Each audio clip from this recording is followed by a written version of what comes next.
क्या होगा अगर एक बुरा सपना सच होने लगे? क्या होगा जब एक पत्नी को पहले ही अपने पति के बिछड़ने का एहसास हो जाए? और क्या एक छोटी सी फैमिली इमरजेंसी किसी की पूरी जिंदगी बदल सकती है? आज की कहानी में हर पल एक नया राज खुलने वाला है। हर मोड़ पर आपको चौंकाने वाला सच सामने आएगा। इसलिए इस कहानी को आखिर तक जरूर देखिए, क्योंकि जो होने वाला है उसकी किसी ने कल्पना भी नहीं की थी। घर का माहौल हमेशा की तरह शांत था। मन्नत अपने पति विक्रांत को बड़े प्यार से देख रही थी। उसके चेहरे पर मुस्कान थी, क्योंकि उसे अपने पति की सबसे अच्छी बात बहुत पसंद थी। विक्रांत हमेशा जरूरतमंद लोगों की मदद करता था। वह अक्सर कहता था, भूखे को खाना खिलाना सबसे बड़ा पुण्य है। इंसान के पास चाहे कितना भी पैसा हो, अगर वह किसी की भूख मिटा दे तो भगवान उसके हर दुख को दूर कर देते हैं। मन्नत भी अपने पति की इन बातों पर गर्व करती थी। उसके लिए विक्रांत सिर्फ उसका पति नहीं, बल्कि एक नेक दिल इंसान था। उसी समय विक्रांत घर में जल्दी जल्दी अंदर आया। उसके चेहरे पर थोड़ी बेचैनी दिखाई दे रही थी। उसने अपना बैग उठाया और मन्नत की तरफ देखते हुए कहा, मन्नत, मुझे अभी तुरंत जाना होगा। मुझे माफ कर दो, लेकिन मैं रुक नहीं सकता। यह सुनकर मन्नत हैरान रह गई। अभी कुछ देर पहले ही तो दोनों साथ बैठकर समय बिताने वाले थे। आखिर ऐसा क्या हो गया कि विक्रांत अचानक जाने की बात करने लगा? तभी बाहर से किसी की आवाज आई, भाभी, भाभी, जल्दी आइए। विक्रांत ने बिना समय गवाए कहा, फैमिली इमरजेंसी है, हमें अभी निकलना होगा। तुम्हारी बहन मानिता को हमारी जरूरत है।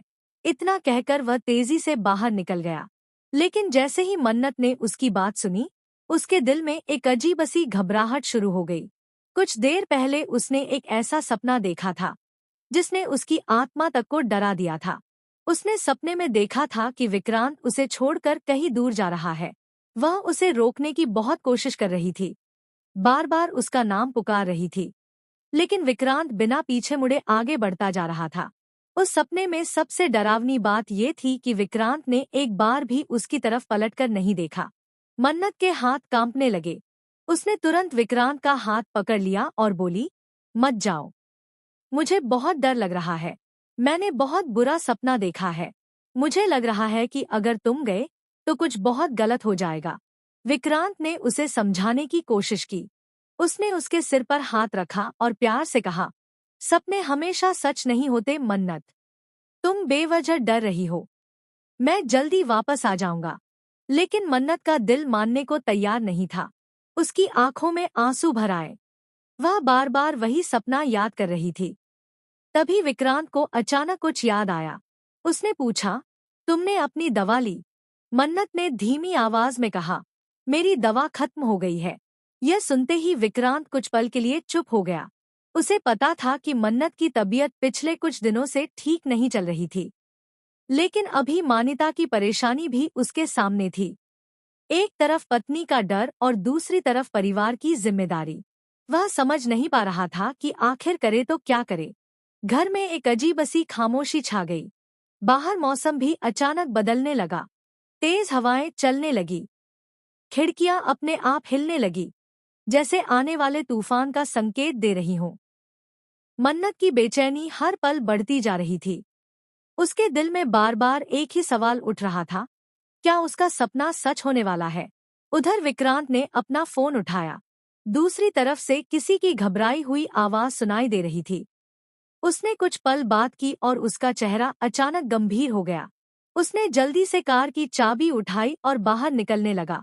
लेकिन तभी मन्नत ने पीछे से आवाज दी, अगर तुम गए तो शायद सब कुछ बदल जाएगा। विक्रांत कुछ पल के लिए रुक गया। उसने मुड़कर मन्नत की तरफ देखा। उसकी आंखों में डर साफ दिखाई दे रहा था, लेकिन वह अभी भी नहीं जानता था कि यह सिर्फ एक सपना है या आने वाले किसी बड़े हादसे की शुरुआत। और तभी दरवाजे पर किसी ने जोर से दस्तक दी। उस दस्तक के साथ ही कहानी ने ऐसा मोड़ लिया जिसने सभी की जिंदगी हमेशा के लिए बदलने की तैयारी कर ली थी। दरवाजे पर हुई तेज दस्तक ने पूरे घर का माहौल बदल दिया। मन्नत डरते डरते दरवाजे की तरफ बढ़ी। उसके कदम कांप रहे थे और दिल इतनी तेजी से धड़क रहा था जैसे कोई अनहोनी उसके सामने खड़ी हो। जैसे ही उसने दरवाजा खोला, सामने एक अनजान आदमी खड़ा था। उसके कपड़े धूल से भरे हुए थे और चेहरे पर घबराहट साफ दिखाई दे रही थी। उसने हांफते हुए कहा, क्या आप विक्रांत जी की पत्नी हैं? मन्नत ने घबराकर सिर हिलाया। तभी उस आदमी ने जो कहा, उसे सुनकर उसके पैरों तले जमीन खिसक गई। विक्रांत जी की कार का एक्सीडेंट होते होते बचा है। उन्हें तुरंत वहां बुलाया गया है, लेकिन रास्ते में कुछ बहुत अजीब हुआ है। ये सुनते ही मन्नत का दिल जोर जोर से धड़कने लगा। उसका वही सपना उसकी आंखों के सामने घूमने लगा। क्या सच में कुछ बुरा होने वाला था? क्या यह सब उसी सपने की शुरुआत थी? उधर विक्रांत अपनी कार में बैठ चुका था। रात गहरी होती जा रही थी और सड़क लगभग सुनसान थी। अचानक उसकी कार के सामने एक छोटी सी बच्ची आ गई। विक्रांत ने तुरंत ब्रेक लगाया। कार चीखती हुई सड़क पर रुक गई। वह घबराकर बाहर निकला, लेकिन सामने कोई नहीं था। उसने चारों तरफ देखा। सड़क खाली थी। न कोई बच्ची, न कोई इंसान। विक्रांत को लगा शायद उसे भ्रम हुआ है। वह वापस कार में बैठने ही वाला था कि अचानक उसकी नजर सड़क के किनारे पड़े एक पुराने खिलौने पर गई। वह वही गुड़िया थी जो मन्नत ने कुछ दिन पहले अपने सपने में देखी थी। विक्रांत के शरीर में सिहरन दौड़ गई। उसे पहली बार मन्नत की बातें याद आने लगी। कहीं उसका सपना सच तो नहीं हो रहा। उसी समय उसका फोन बजा। स्क्रीन पर मन्नत का नाम चमक रहा था। उसने फोन उठाया। दूसरी तरफ से मन्नत की कांपती हुई आवाज आई, विक्रांत, वापस आ जाओ।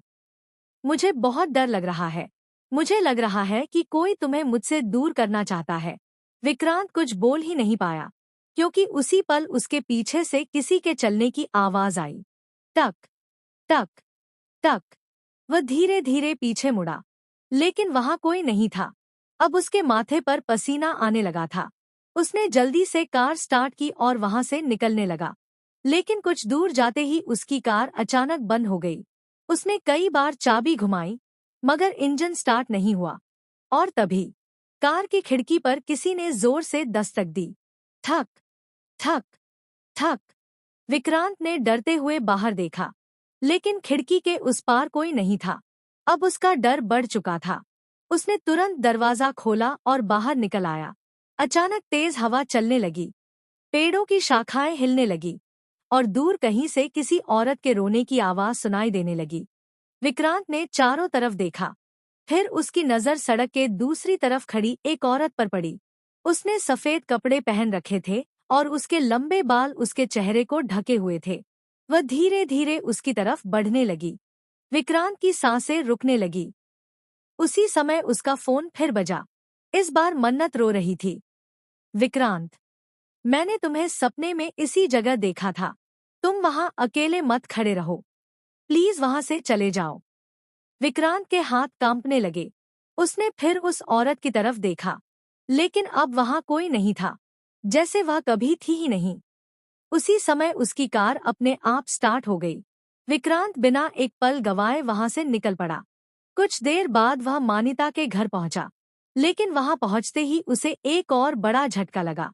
घर के बाहर कोई भी नहीं था। न कोई इमरजेंसी, न कोई भीड़। सब कुछ बिल्कुल शांत था। उसने तुरंत मानिता को फोन लगाया। मानिता ने फोन उठाते ही कहा, भैया, आप इतनी रात को यहाँ क्यों आ रहे हैं? मैंने तो आपको बुलाया ही नहीं। यह सुनते ही विक्रांत के पैरों तले जमीन खिसक गई। अगर मानिता ने उसे नहीं बुलाया, तो फिर उसे फोन किसने किया था? और सबसे बड़ा सवाल, उसे उस सुनसान सड़क पर कौन ले गया था? उसी समय उसके फोन पर एक अनजान नंबर से मैसेज आया। उसमें सिर्फ एक लाइन लिखी थी, जो सपना शुरू हुआ है, उसका अंत अभी बाकी है। मैसेज पढ़ते ही विक्रांत का चेहरा सफेद पड़ गया। उधर घर पर बैठी मन्नत अचानक बेहोश होकर जमीन पर गिर पड़ी। उसकी आंखों के सामने वही सपना फिर से आने लगा, लेकिन इस बार उसने कुछ नया देखा। उसने देखा कि विक्रांत अकेला नहीं था। उसके पीछे कोई खड़ा था, एक ऐसा साया जिसका चेहरा दिखाई नहीं दे रहा था। और उसी साये ने धीरे धीरे अपना हाथ विक्रांत के कंधे पर रख दिया। क्या वह साया कौन है? किसने विक्रांत को झूठे बहाने से घर से बाहर बुलाया? क्या मन्नत का सपना किसी आने वाले खतरे की चेतावनी है? इन सवालों के जवाब कहानी के अगले भाग में मिलेंगे, जहां हर रात से पर्दा उठेगा और सच सभी को हैरान कर देगा।